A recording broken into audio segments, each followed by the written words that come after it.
Well, hello everyone and welcome. I'm super excited. This is Dori Sukup, founder of Inspiration Management. We have a special webinar event here for you today.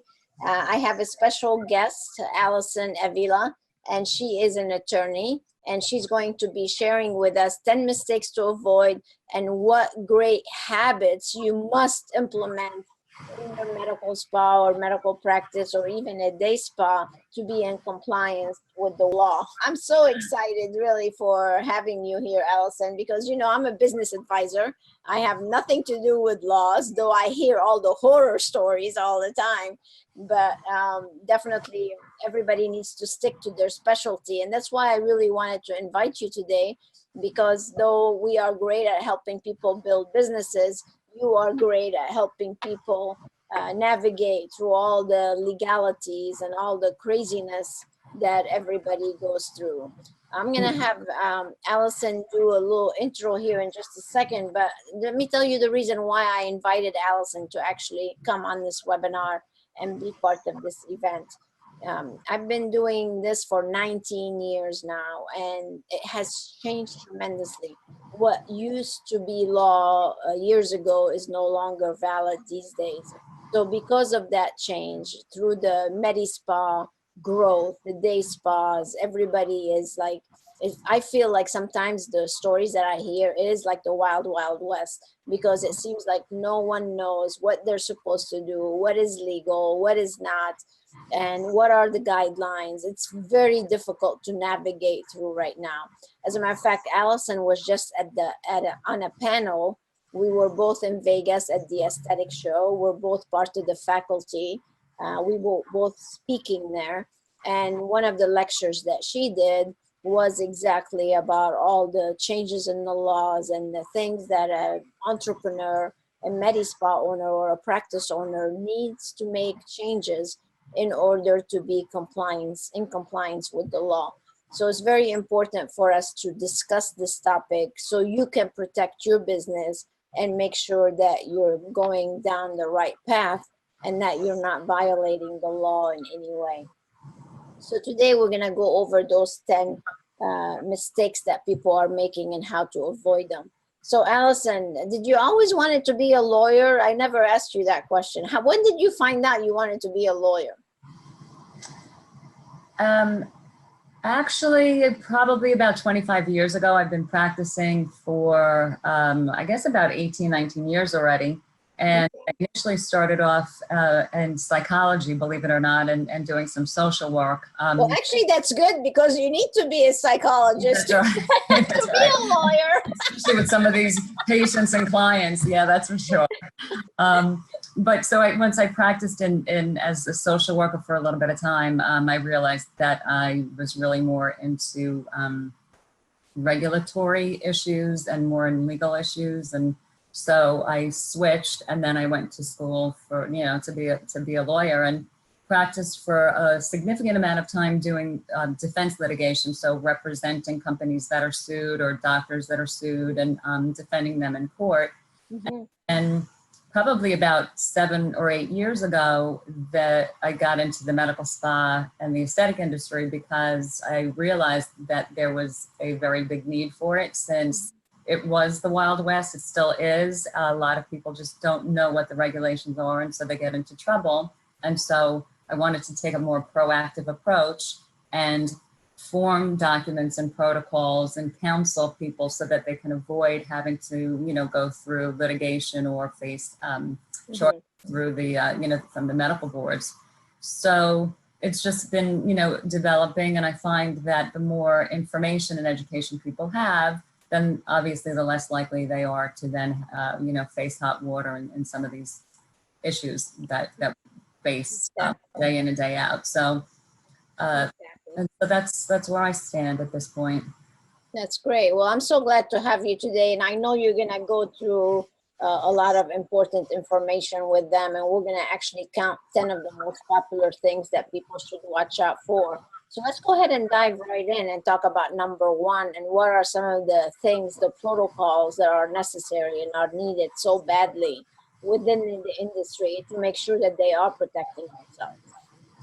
Yeah, so one of the biggest questions that I get is who can do what? And because there are a lot of states that have varying laws about who they can delegate to and who can actually do some of the procedures, it's very difficult because a lot of people will go by what, say, their neighbor is doing, or they meet somebody at a conference and say, hey, well, you know, they can do it like this in Florida, and so I'm in New York, I'm in New Jersey, I'm following the same methods and protocols, and that's just not the way to do it. A lot of people are also trying to Google things online.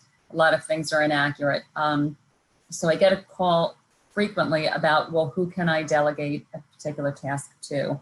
And one of the major guidelines is that a physician, for instance, cannot determine who they can delegate to. Most of these things are actually written in the laws or in the Medical Practice Act or Nurse Practice Act that actually direct and control who can perform a certain task.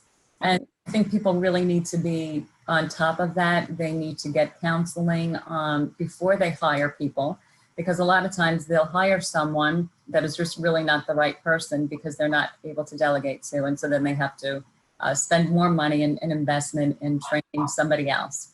So who you can delegate to is, there are protocols in place, whether or not that person is actually trained, whether it's within their scope of practice to be able to perform that particular task, and whether they have the qualifications to do that.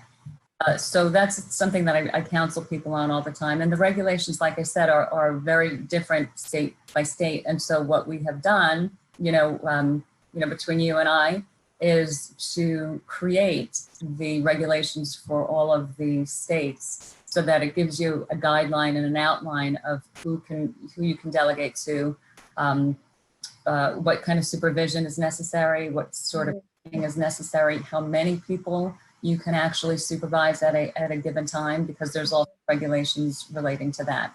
Right. And that's probably the number one question I get all the time from physicians is like, who can do what? And I think that's probably the greatest area of all of them. Like, who can do microneedling and who cannot? What can an esthetician do? What can a laser tech do? So if a physician or a medical professional, because some states a nurse practitioner, as you know, can do certain things. So how, like if I was an NP or a PA or a doctor, like where do they even go to find out who they can delegate something to? Because from what I hear, even when they call the board, they get conflicting answers sometimes. So what's the best advice you can give someone to give them that clarity on who they can delegate to? The answer is not easy. Oftentimes, like you said, if you call the medical board, they will not have the answer, or the nursing board, they may not have the specific answer. And one of the problems is because the technology changes so quickly that you most likely would not be able to look up in a nursing act and find that, okay, microneedling is permitted or not. Some states do have it because they're more up to date on this, on the industry. But what I have done is looked through all of the regulations. So if there's a particular state, say Maryland, for example, I would have to look through the Nurse Practice Act, the Medical Practice Act, the Board of Cosmetology. Sometimes it's within the Department of Public Health. It is not easy for somebody to find that on their own because they're just not going to be able to find the information. They would have to call, counsel. They could call you or I. They could try to call their nursing board or their medical board for the answer. But more often than not, it's really looking through the regulations and comparing them. Yeah. And if there is a restriction, for instance, in the Medical Practice Act that prohibits a physician from delegating a task to a nurse for injectables, for instance, but that the nursing board says that a nurse can do injectables, you have to go with the board that is the most restrictive. So if the medical board is saying, no, you cannot do that and you can't delegate it, then you can't. That's the one thing I tell people too, is that even if you are able to find it on your own, great. but go with the one that is the most restrictive. Yes, that way you're protected and you don't have to worry about it.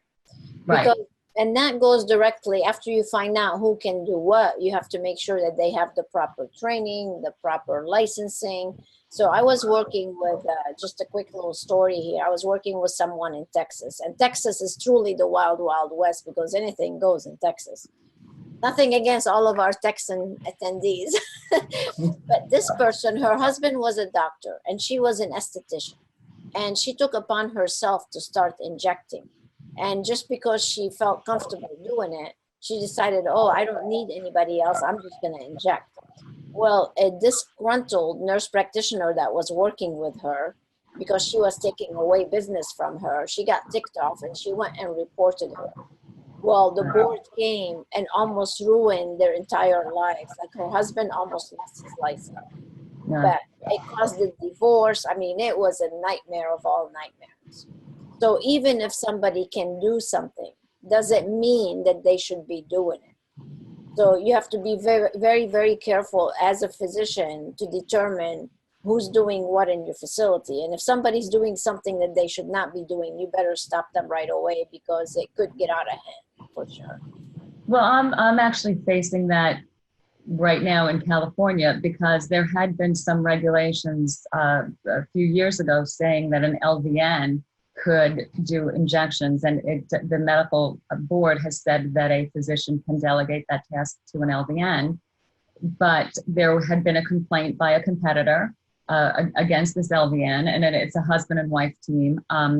The nursing board came in to the LVN and said, you are not able to inject. You are not able to determine the amount and the dosage alone. You are not able to do a extensive good faith examination. And because you did all of these things, they're looking to revoke her license.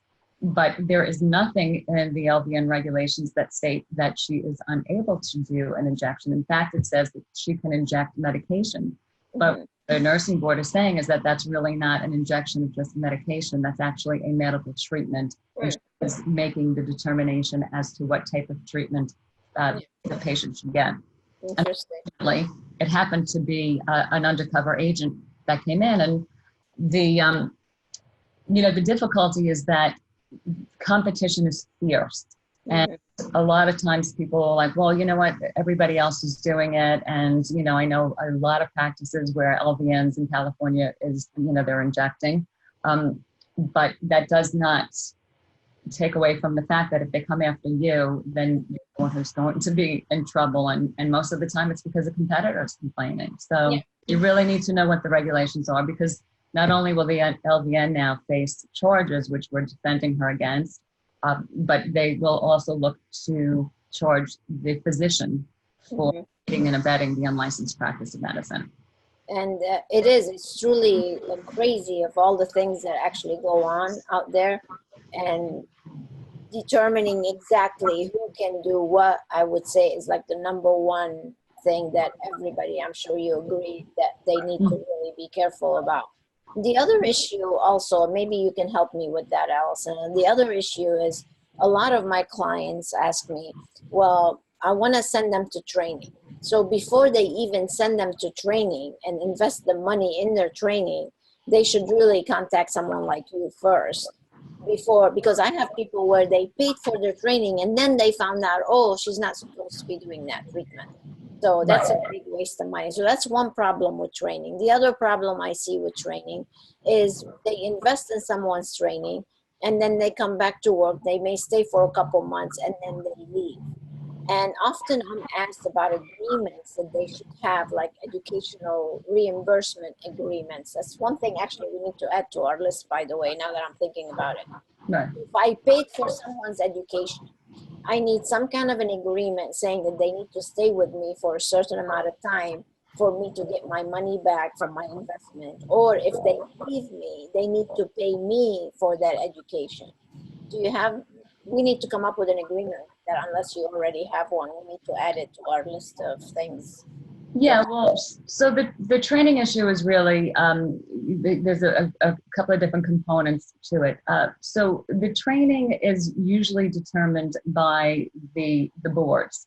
In fact, they will have certain qualifications that you need to demonstrate in terms of actual documentation of the training that you have. One of the major things is that you really need to have training in facial anatomy and physiology, contraindications with regard to lasers, and certain other criteria. And many states actually have that documented of exactly what they're looking for. It's not a matter of just getting trained by, say, a manufacturer that comes in to say, okay, here, this is the way that you do Botox, and here you're good to go, and I'll give you a little certificate. That will not satisfy any of the boards for their requirements of what you need to demonstrate before you can do these services. Mm-hmm. And it's also not up to the individual, either doctor or person, LVN, RN, whoever it is. They can't make that determination as to how much training they need. So they really do need either an accredited program or a program that has actual practice and didactic information.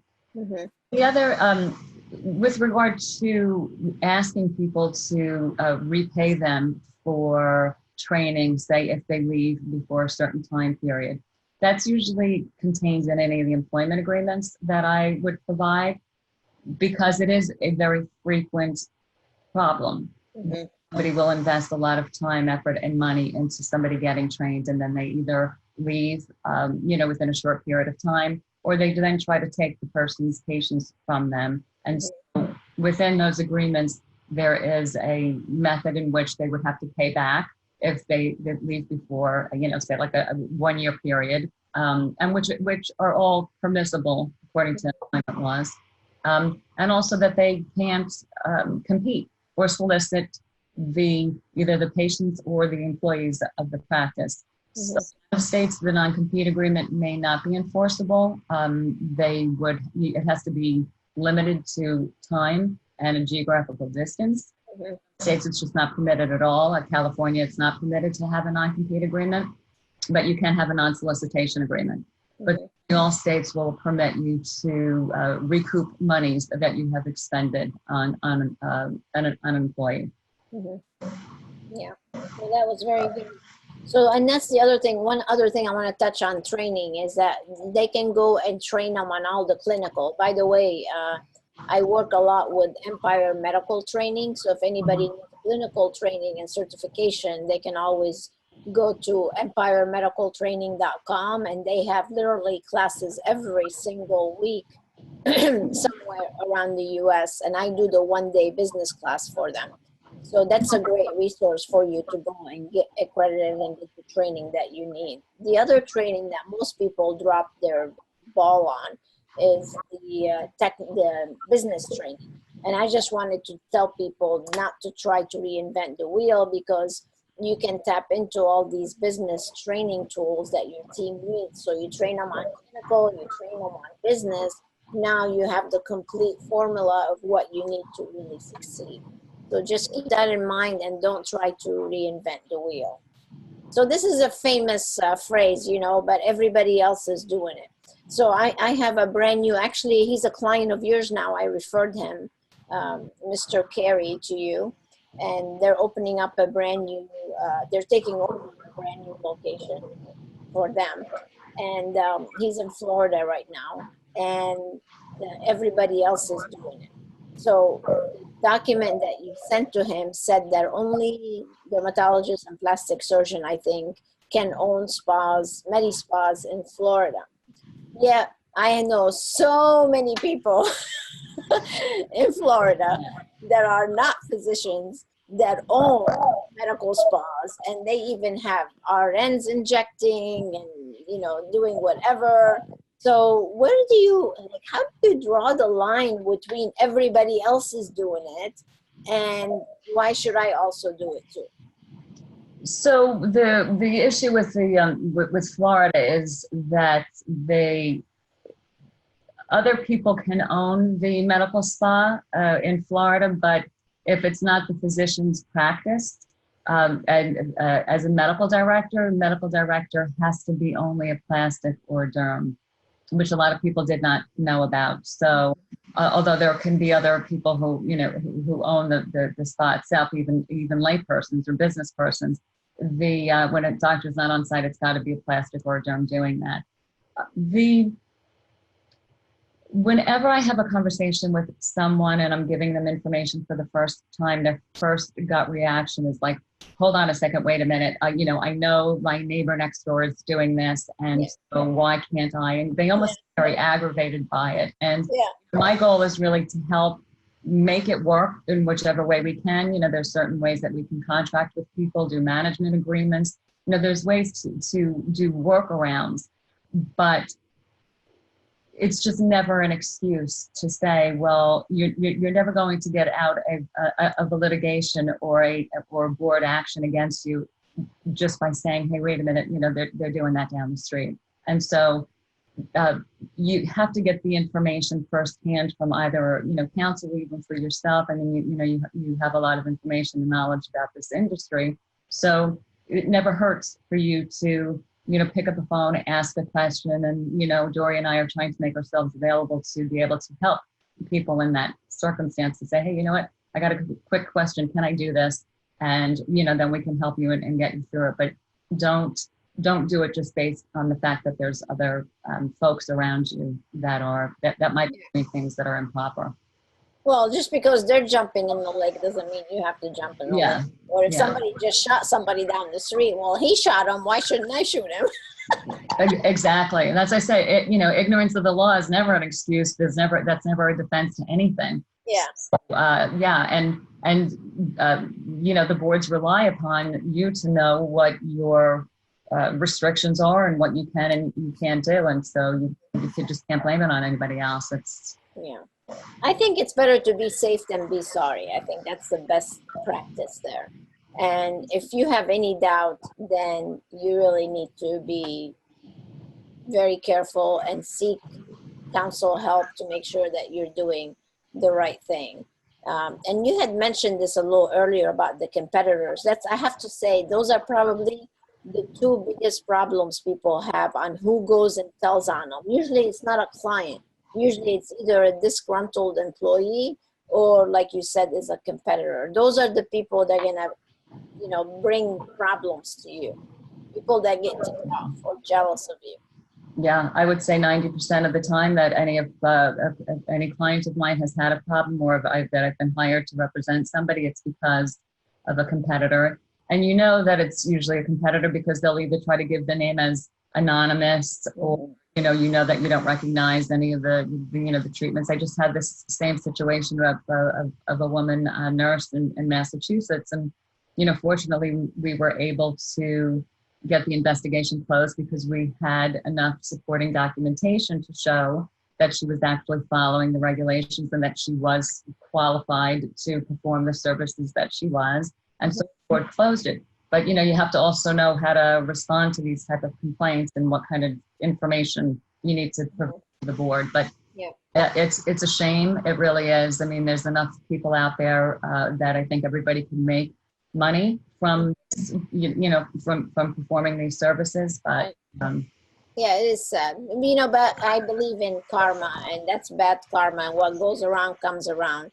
So don't ever do that to anyone, and hopefully nobody will ever do that to you guys either. So just be careful. Let's talk a little bit about employee manual, employment policies in place, because you mentioned a little earlier about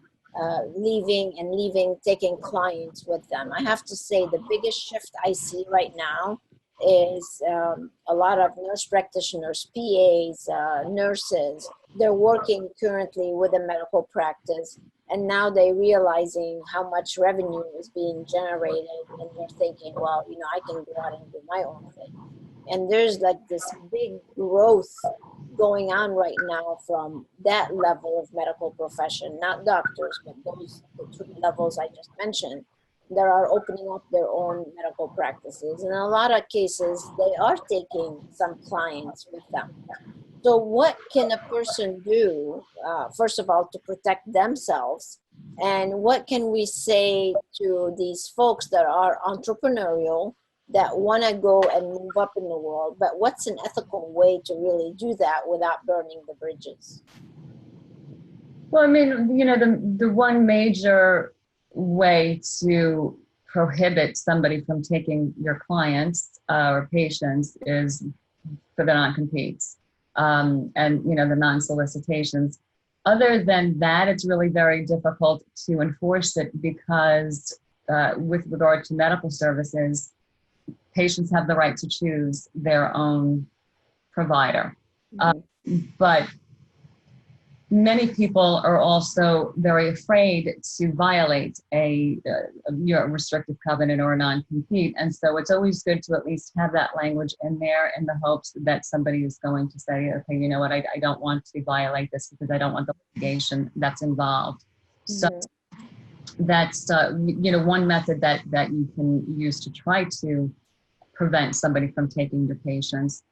One way that I usually try to protect people as well is that when you are working for somebody else, so if it's an NP is working for a medical practice, or it's an RN or whoever it is, who the owner of the records and the owner of any photographs or procedures or images belong to the practice itself, and so you can prevent somebody from taking the work that they did and posting that on now their own social media site and taking what's owned by the practice. And then of course, when the agreement is terminated, the employment agreement is terminated, then you limit them from whatever they can take from you in terms of any of your social media. That all to the practice, everything has to be returned to the practice, or you can charge them or come after them for stealing your property.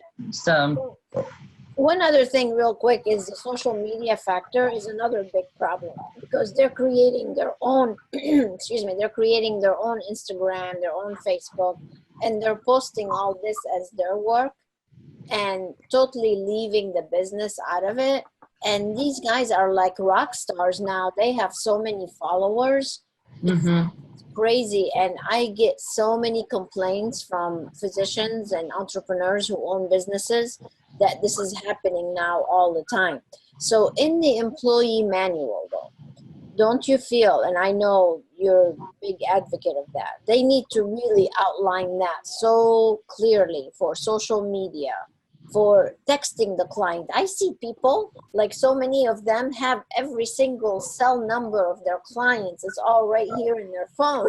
They don't even use their software system because they're texting them for appointments. They're texting them for before and after pictures. So it's not like they're totally dismissing the software of the practice.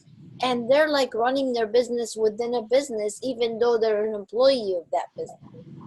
Well, the social media policy is definitely key, and that is something that is included in an employee handbook.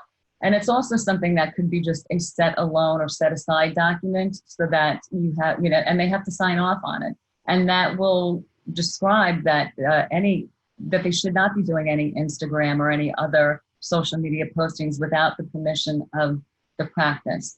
And any content actually belongs to the practice, and that they would have to destroy it or eliminate any of their Instagram photographs if it was approved initially by the practice, and then they leave the practice.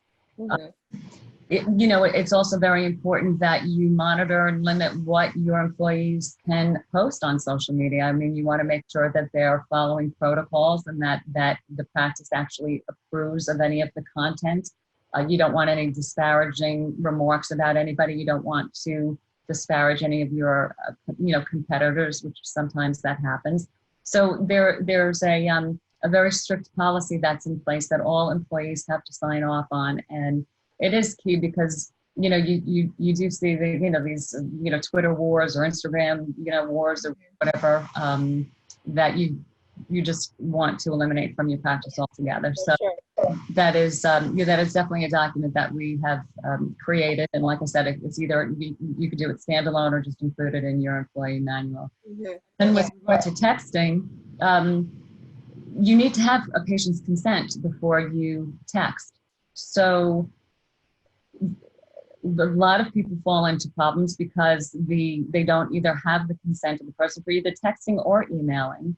And you have to make that consent the patient themselves have to be obligated to provide to you any changes, so that if you're texting the number that they have now changed and that personal information is going to somebody else, you need the onus back on the patient to say, well, you agreed that we could text you. If there were any changes that were going to be made, you were supposed to notify us. I had that situation myself, where I had agreed to that they could email me, and they emailed me at my work address, and I forgot to tell them that I moved my office, and so the email that they sent to my prior firm, okay, well, you have your Botox appointment. And I'm like, oh my God. But, it was my problem. So there was nothing that I could do about it. But you see why it's really critical, because if that information gets into the wrong person and they did not sign off on a policy, then, you really could be in trouble for just somebody's personal information. Well, but that's why you need to really have your ducks in a row, you guys, and make sure you have all your documents that you need.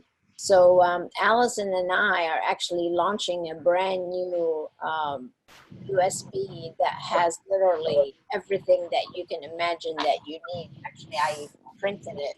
You're gonna get I'll tell you a little bit more about it later, but there's like pages and pages and pages of every single document that you need to actually make sure that you're protected. So stay tuned till the end, because we're gonna give you guys a special to get your hands on that product, because it's gonna save you a lot of pain. It's gonna save you a lot of time, and everything is right there for you. Made it super easy for you. So we're very excited about that. All right, let's move on to number 4. This is a biggie, because we do a lot of marketing to many of our clients. And when I started talking to you about this and start reading some of these things, I'm like, oh my God, that's not marketing. That's stopping them from buying anything. It's like, how can we market and be, very careful about what we can do and cannot do? So help us out. Yeah. So it's restrictive, but it's not as restrictive as you may think. And most of the stuff really just makes sense, because so the FTC, right, the Federal Trade Commission, the state medical boards, and also just regular state laws govern physician advertising or medical advertising. And the rules with regard to certain things that you can post are restrictive, because they don't want any patient to be misled or deceived or receive false information, and which is what causes them to actually sign in or sign on as a patient or get to try a particular procedure. So most of the things really have to do with photographs and images and what you can and cannot do with them. So the first thing that you need is a very comprehensive photo release form. Every patient has to sign that, and that form has to say that if you are going to use that photo for only medical purposes or educational purposes, or maybe even just that you're going to keep it as a before and after booklet in your practice, you then cannot use that for any other purpose. So then if you take that photo and then you post it on some social media site, then you could be sued by the patient for using their image without their permission. With regard to images as well, any before and after photograph that you do take of a patient that has consented to it has to be labeled properly. So if you need to tell the patient that this is a before and that this is something that was taken 3 months after. You need to tell the patient that during advertising purposes what that procedure was. You need to have a disclaimer saying that this is, results can vary, and just because this person has a particular result doesn't mean that you're going to do that. You give a guarantee of any results to anyone, because not only would that be deceptive, because if it doesn't come out the way that it's supposed to, then somebody deceived into having a guarantee of results. But also, when you're guaranteeing something, you're actually making a contract with this person, and you are telling them that if you don't get these results, then it's either your money back or something else. And you just can never guarantee results, because medical conditions, medical situations regulations change. Right. If you cannot touch up or refinish a patient's photograph without a disclaimer saying that this has been retouched. I want you to go back for 1 second because there was a couple of other things that that I wanted to mention. If you use a model's picture, you have to state that it was a model. You have to state if somebody is being paid for the particular photograph or not. If it's your patient, then you have to say that this is your patient.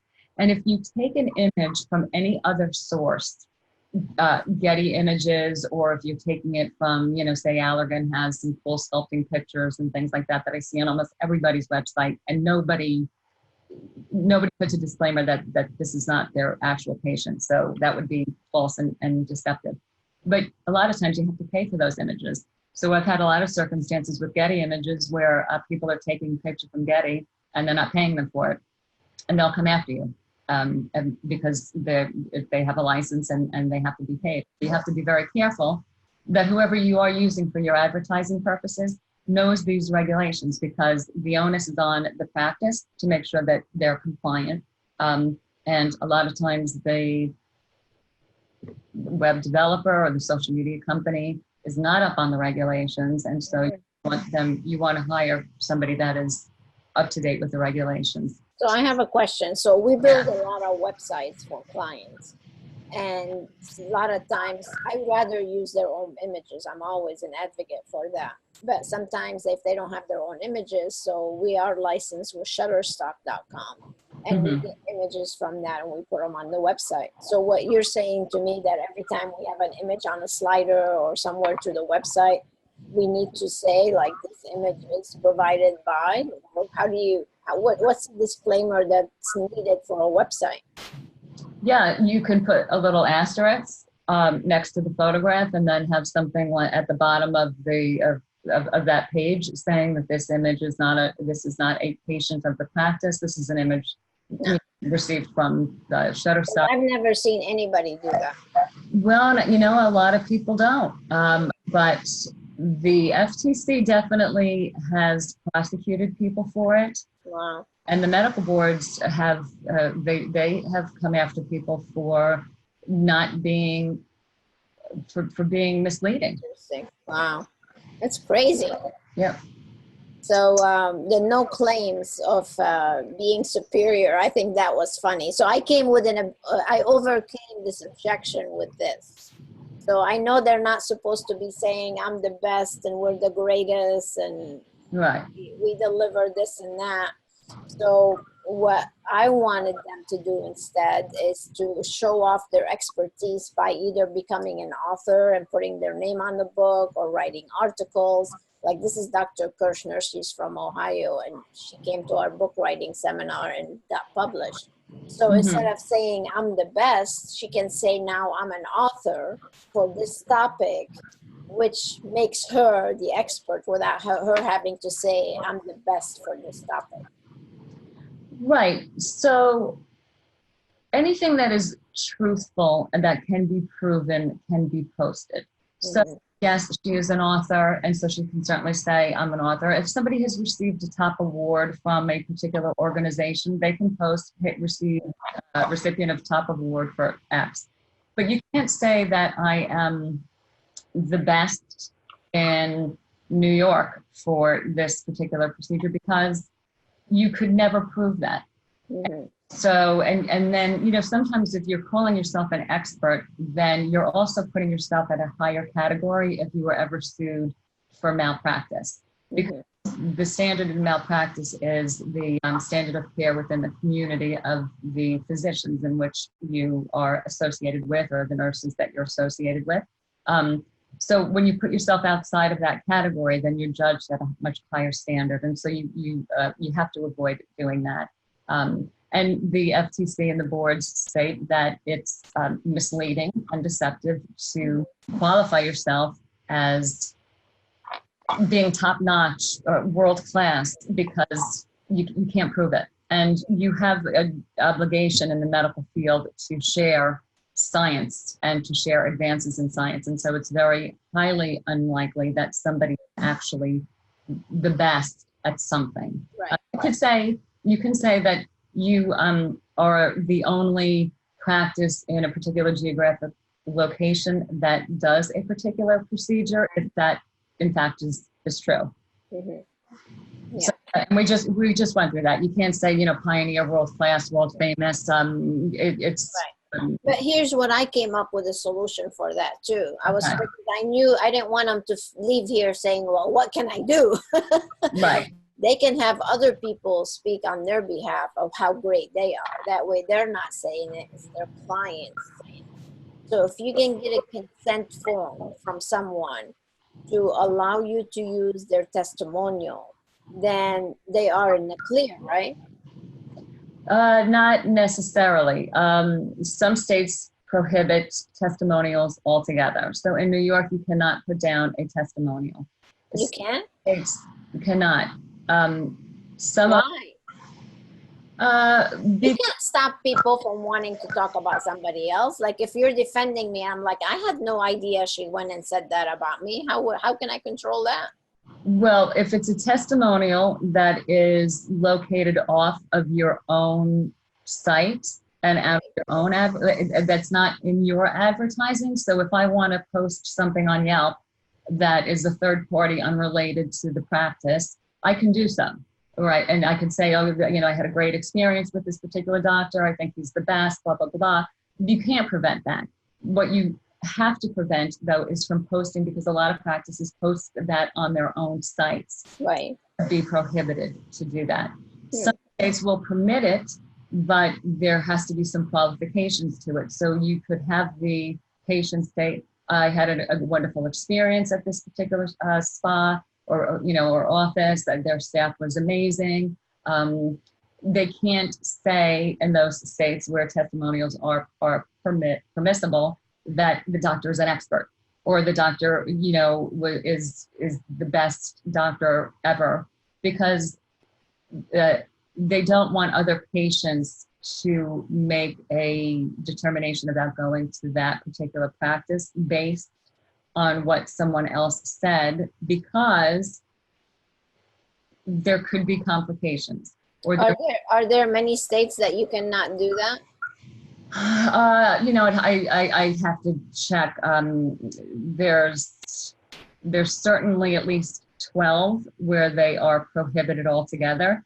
Texas will allow it, but with those qualifications that they can only say how they found the practice itself. Yeah. And you Okay. can't say, oh my God, this doctor is an expert, and he's the best.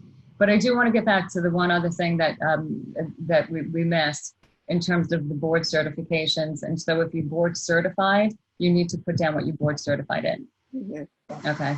Okay. Good. Now they're all pumped up. Right. Right. So, but if you look at a lot of websites, I mean, a lot will show the before and afters, and they will show this is a patient, and you want people to. You don't want people to file a complaint against you because they're saying that they were misled into coming. Right. Absolutely. No, I mean, you have to state it like it is, especially as far as your certifications. I mean, you can't lie about your certifications. Right. That's okay. We need to move on. So let's move on to number 5 with all the consent form. This is another question that I get all the time about consent forms. And that's one thing that we did. Again, Allyson put every single consent form you can ever imagine in that USB that we're gonna offer for everybody. There's every consent form you can imagine. And if you're not using consent forms, you're crazy. You gotta have everybody use consent form for whatever procedure that you are doing. And she has detailed every single one and made it super easy. You can take it, customize it, put your logo on it, and you're ready to go. So make sure that you have all the forms that you need for treatments, consent form for photos, for texting, anything that you want is all right there. Anything else you want to add with consent forms? No, just make sure that you obtain them and you keep them in a chart. And you know, for any new patient that comes in, you make sure that you do that. And it doesn't have to be every single time a patient. So if you have a patient that comes in for Botox every 3 to 4 months or every 6 months, they don't need to sign a new consent for the Botox every single time they come in. But a good rule of thumb is for at least annually to review the consent that they have signed, and then have them, you know, sign off on another one. And then of course, any new treatment has to be consented to. Okay, good. And then with that goes the charting. So a lot of people now have gone to paperless charting and paperless consent forms. And if you are paperless, then that's nice because everything is electronic. But if you're still using paper, then definitely charting should go with the consent form as to whatever their filing systems they have, and make sure that everything is documented, right? Because if they get sued, where are you gonna go? You're gonna go to that file. Right.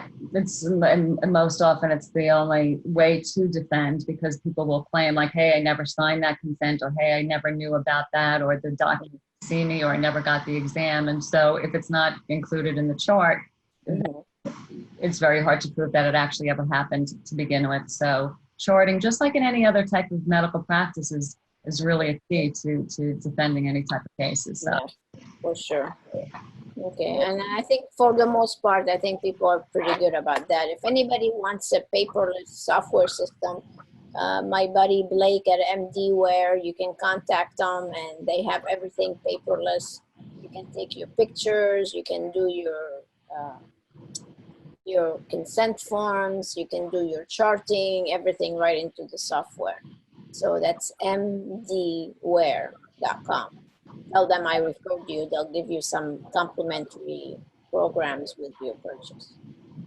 All right, so let's talk a little bit more about, I think we covered the images and content and all that. Is there anything else you want to add to that? Yeah, if you're hiring a vendor, you want to have a works made for hire agreement with them, because the situation becomes, well, who owns the content if somebody else is making the content for you? Sometimes the web developer or the vendor that you're using will want to retain the ownership of certain information, and so you want to have a works made for hire agreement indicating that you own all of the material, and that when the agreement ends, they have to give you that material back, and that they don't have any right to use that going forward. Yep. Cool. Okay, let's talk a little bit about insurance. What type of insurances do they need? So every practice needs malpractice. You also will need a general liability policy if you are owning your space. If you're renting a space, then you need to have, renter's insurance. You want to have product liability insurance if you are selling any products whatsoever. You also want to have employee professional liability insurance, because you want to protect yourself against any employment claims that you might have. A lot of times the regular insurance that you have will not protect you from that. And so if you're sued for discrimination, that would come out of your pocket. And a lot of times there's punitive damages involved, which would also come out of your pocket. So you want to make sure that you have all of those insurance in place. A lot of people are also getting cyber security insurance in case there's any type of breach. And usually those are just add-ons to an existing policy, which generally are not very expensive. So we often look at people's insurance policies because you want to make sure that they don't have exclusions. Sometimes they'll have an exclusion where they're giving you insurance for a medical spa, but yet they are excluding you from doing laser services. So you make sure that you don't have any of those type of exclusions. And so we, like I said, I often look at the insurance policies to make sure that they have the coverage. Right. And I have a resource for you also for insurance if you want to. His name is Ed Kuhn from Chicago. And they offer all kinds of liability insurance if you want to reach out to him. All right, complaints is a big thing. And when people complain, as you know, you have to really address it very fast. Excuse me.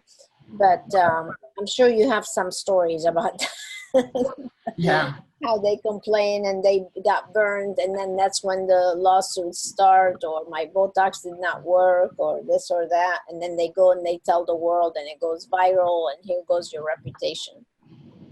So I think with the social media issues are so difficult, because even though sometimes you know that you're in the right, and you don't want to have to give somebody their money back, then there's always the concern, well, if I don't give them their money back, then they're going to just, make all of these claims against me on social media, and that could then damage your reputation.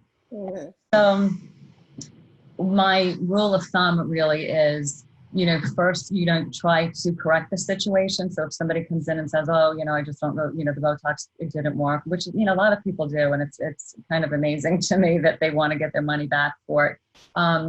But if you can't resolve the issue with this particular patient, and you say, okay, you know what the best bet is, let me just give them their money back, you need to get a waiver and a release of all claims from them. And within that release will say that they cannot disparage you. Otherwise, you don't give them their money back. Right. And most of the time, I think if not all of the time, people will respect that. And I've never had to go back after somebody to say, hey, take down that post, because they, And what was that called? it's a general release.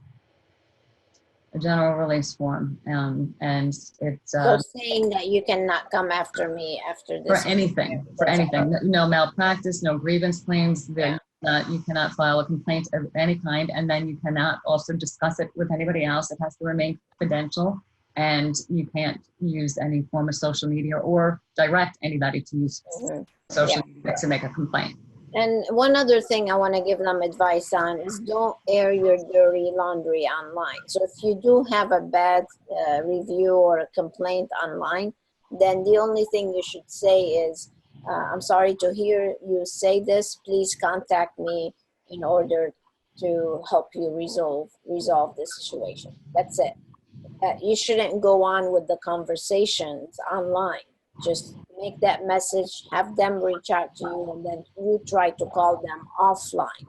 The last thing you want is get into he said, she said online for the whole world to see it. So be very careful with that. Yeah, right. Good. All right, we're up to number 10. So review contracts before signing anything. Hallelujah. Yeah. So one thing that I see so many people not do, and a lot of times then when you're looking to get out of the contract, it's more difficult because they'll have non-cancellation clauses within the contract itself, or some other type of egregious information that will just make it difficult for you to have to terminate the relationship. So really a good rule of thumb is, any type of vendor agreement that you're going to be signing. Some of them are very costly. I mean, sometimes they're obligating you to pay a certain amount per month, or, keep the agreement for a year time period. So you want to make sure that there are terms that are going to be feasible, that you can actually comply with, and also that are fair. And, oftentimes it doesn't really take all that much money or time to have somebody review the contract, but you're always a much better off. And sometimes you can actually negotiate the terms. Mm-hmm. I've had situations before where there's, somebody that is signing an agreement for, a lease of a piece of equipment. And, initially they, wanted X amount of money, but we were able to negotiate them down a bit. So it's always better for you to be able to negotiate the terms of something. Well, especially those leasing for lasers and things like that. I mean, I would not want to put my name on 250,000, right, 300,000 without really having somebody review that to make sure that, first of all, I can get out of it if I need to somehow, or the terms can be modified or changed or whatever. So definitely, I think this is very key that you should look into it.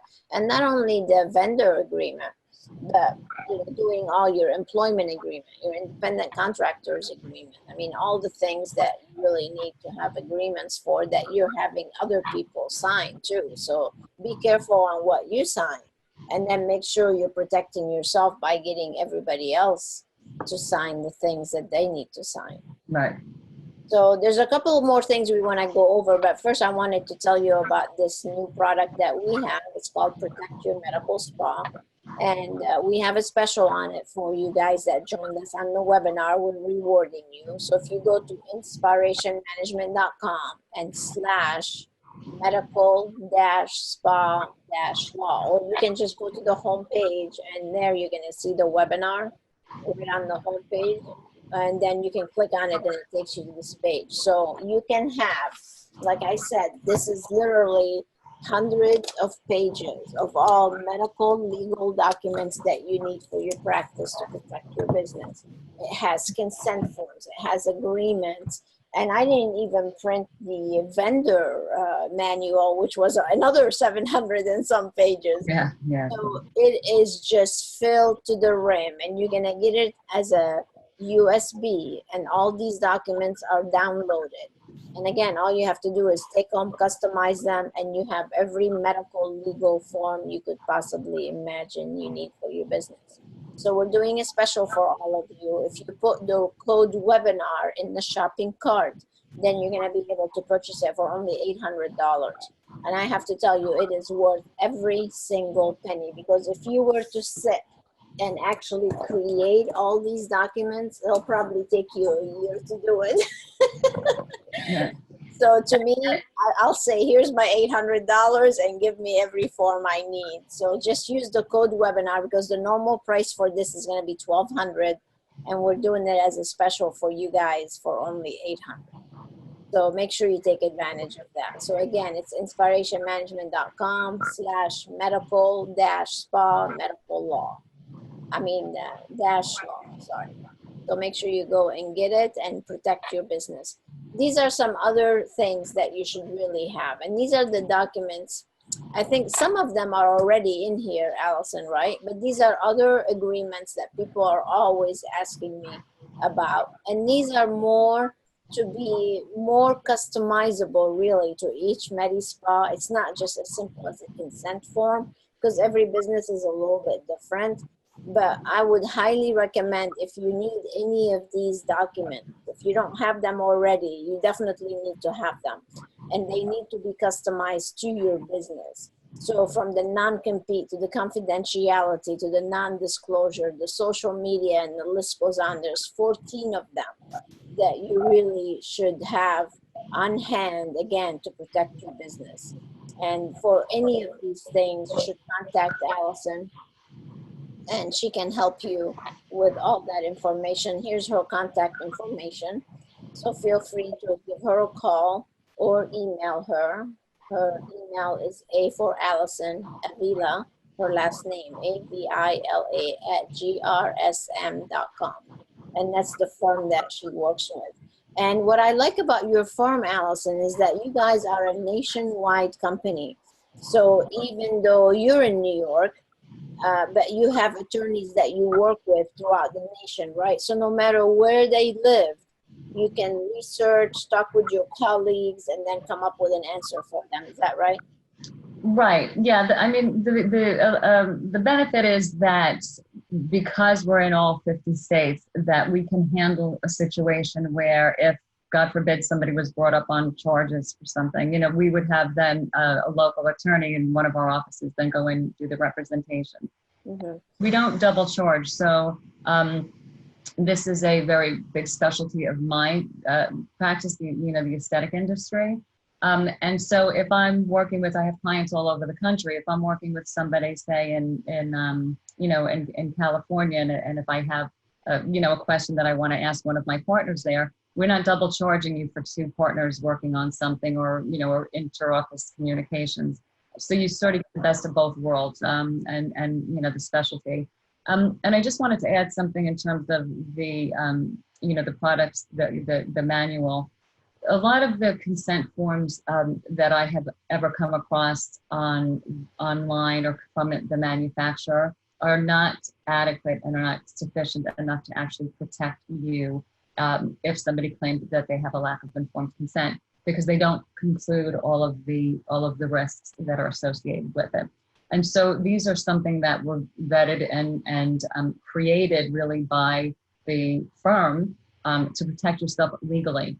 for anything that could or should or may arise with that. And then the OSHA information and the documents are not just legal forms, but these are documents that the government and the medical boards are actually requiring you to keep on site, bloodborne pathogens and universal precautions and that type of thing. So I think it's an all-inclusive document that is sort of like turnkey for you to get started in your business. And very cool. Well, I'm super excited to be partnering with you. I know you're going to help a lot of members of our community because they all need somebody who specializes with the medical spa industry. And I'm just so excited to have you as a partner and helping us navigate through this wild, wild west. So I'm so appreciative for taking the time. I know you're super busy to be with us and to share this important information.